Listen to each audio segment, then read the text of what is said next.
Olá, gente querida!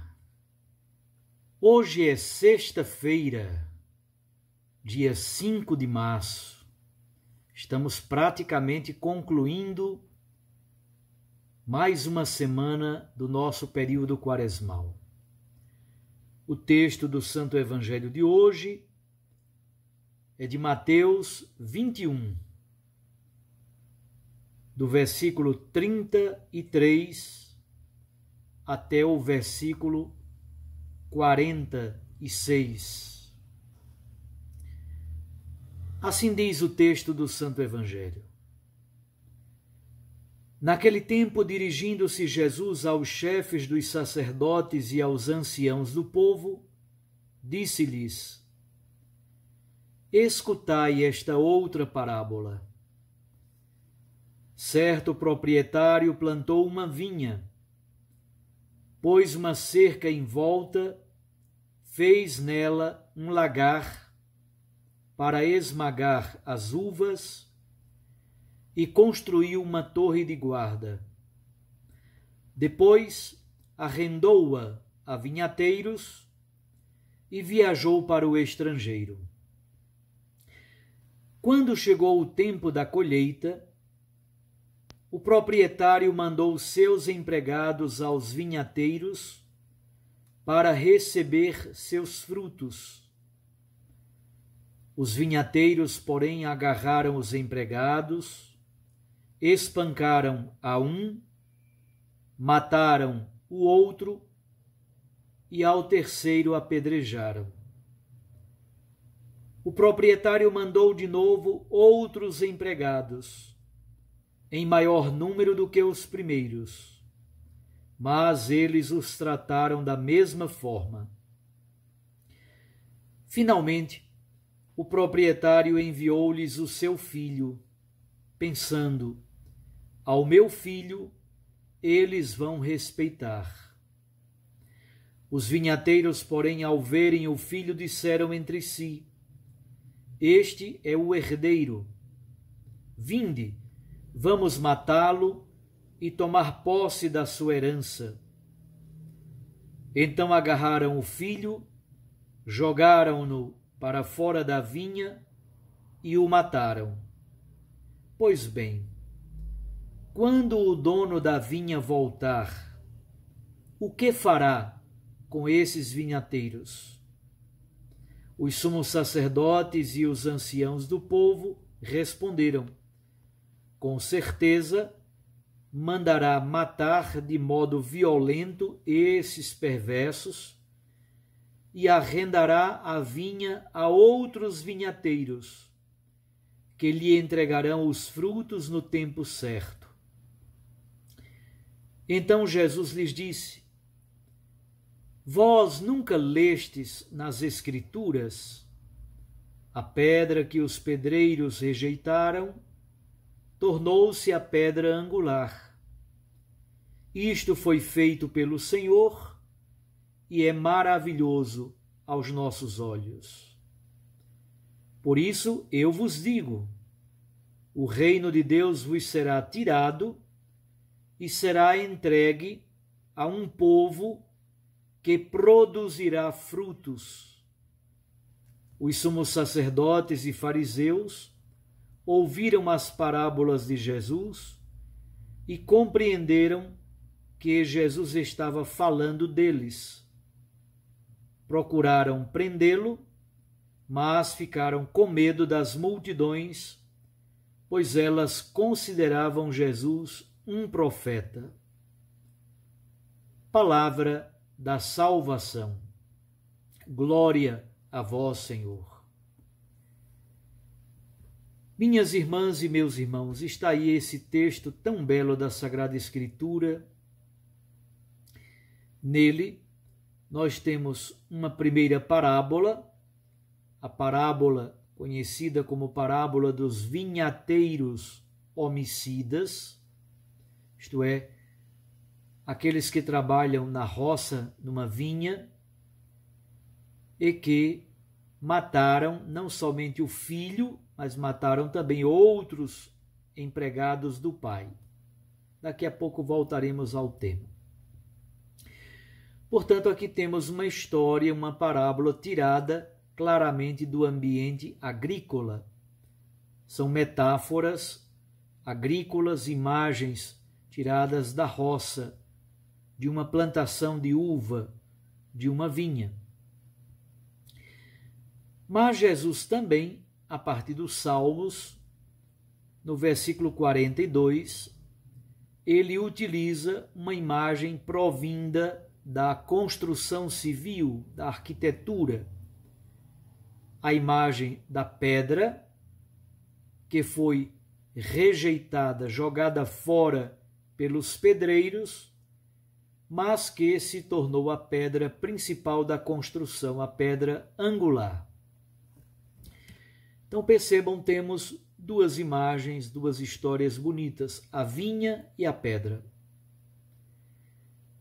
Antes de tudo, é importante que se diga, aqui está, na verdade, uma parábola interpretada de modo alegórico, é, na verdade, uma grande alegoria sobre a história de Israel, a história do povo da Bíblia.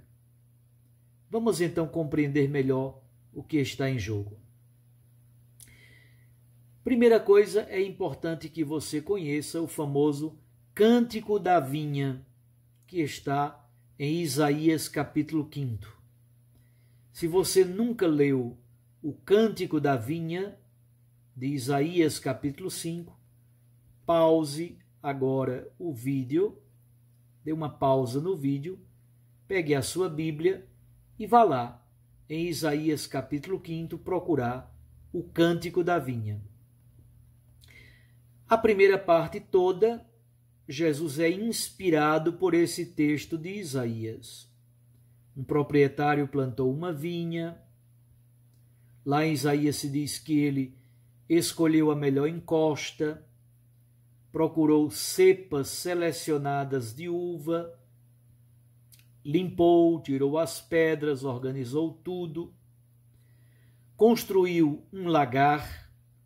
O lagar é uma espécie de pequena piscina, uma vasca, na qual as uvas são postas e ali elas são esmagadas. E do lagar escorre o mosto.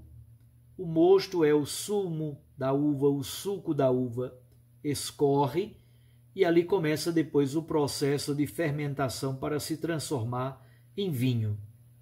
Ora, se o proprietário plantou uma vinha e construiu um lagar, é porque ele tinha esperança que as suas parreiras iriam produzir uva de boa qualidade, para fazer um vinho de boa qualidade. Não somente, construiu também uma torre de guarda, uma torre de vigia, exatamente contra os animais selvagens e também contra os ladrões. Isto é, o proprietário da vinha cuidou de todos os detalhes. Plantou uma vinha com muito carinho, limpou, escolheu mudas selecionadas, organizou a terra, arou, limpou, tal. Construiu o lagar, construiu uma torre de guarda, construiu uma cerca, tudo está preparado para que a vinha produza frutos de vida. Na parábola que Jesus conta, o proprietário entregou essa vinha a alguns vinhateiros, arrendou, alugou a vinha a vinhateiros e viajou para o estrangeiro. E a cada ano, no período da colheita, o proprietário manda os seus empregados aos vinhateiros para receber o pagamento do aluguel das terras. Normalmente o pagamento era feito por meio da produção. Então dava ao dono da vinha uma parte da produção de uva. Qual foi o problema? Mandou seus empregados aos vinhateiros para receber os frutos. Primeira leva de empregados, versículo 34. Agarraram os empregados, espancaram um e mataram o outro, e apedrejaram o terceiro. Agiram com violência. Mandou uma segunda leva de empregados, versículo 36, mesma coisa. Fizeram até pior ainda do que da primeira vez. Terceiro, versículo 37, agora ele imaginava que iriam receber e respeitar o seu filho. Manda então o seu filho. O que é que acontece? Este é o herdeiro, vamos matá-lo para tomar posse da vinha. E assim o fizeram. Numa interpretação alegórica, os empregados enviados pelo dono da vinha simbolizam os profetas, os pregadores, os missionários itinerantes que antes de Jesus já vieram falar da aliança de Deus conosco. Obviamente, Jesus é o filho morto fora da vinha, na cidade de Jerusalém, fora dos muros. A vinha, na linguagem bíblica, sempre simboliza Israel. Aqui há, bem no estilo daquilo que Natã fez com Davi, um julgamento sobre os vinhateiros. O que vai fazer o dono da vinha? Vai tirar a vinha das mãos destes vinhateiros e vai entregá-la, vai arrendá-la a outros vinhateiros de fora que entregarão os frutos no tempo certo, no tempo devido. Normalmente, em linguagem alegórica, esse versículo é interpretado como sendo a rejeição de Israel a Jesus Cristo e a abertura da salvação aos pagãos, aos gentios. E é aí que aparece a imagem belíssima da pedra rejeitada, que se torna a pedra angular. Todos sabemos que numa construção, os pedreiros jogam fora, eliminam pedaços de pedra. Eles vão cortando, vão podando as pedras, vão talhando para caber no canto adequado. Muitos pedaços de pedra vão sendo talhados e jogados fora. O problema é que, às vezes, o pedreiro precisa de um pedaço de pedra, daquele pedaço de pedra preciso, para fazer uma espécie de cunha ou para fazer o ângulo da construção.